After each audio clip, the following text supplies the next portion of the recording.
ချွေရှာတာမဟုတ်ဘူးငွေရှာတာမဟုတ်ဘူးအချိုရှာတာပါကိုကိုရဲ့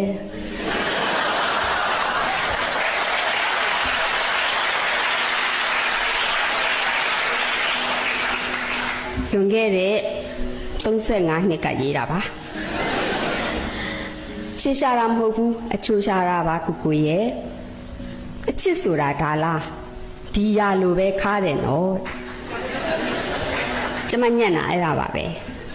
အဲ့ကြပြားလေးပါတော့ကျမဝမ်းသာအားရအဲ့ကြပြားကိုကျမရှုမော့ကိုပို့လိုက်တော့ဆရာကိုစေတင်းတော့လည်းဟိုတက်သစ္စာကလောင်ရှင်လေးကိုအားပေးခြင်းနဲ့စိတ်နဲ့လားမပြောတတ်ဘူးထည့်ပေးလိုက်တယ်ထည့်ပေးလိုက်တော့ကျမကမြောက်သွားတာပေါ့နော်ဒီကြပြားလေးကိုဟာငါကြပြားလေးပါလာပြီဆိုတငယ်ချင်းတွေစီချောင်းကတငယ်ချင်းတွေကိုလိုက်ပြတဲ့ခါကျယောက်ျားလေးတငယ်ချင်းတယောက်ကိုပြန်ပြီးတော့ယောက်ျားလေးတငယ်ချင်းတယောက်ကကျမကိုအပြစ်တင်တယ်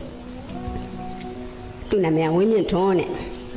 တင်တင်ဝင်းရဲ့တဲ့နင်ရေးမဲ့ရင်ငါတို့ကိုများနည်းနည်းပါးပါးတိုင်မယ်မအောင်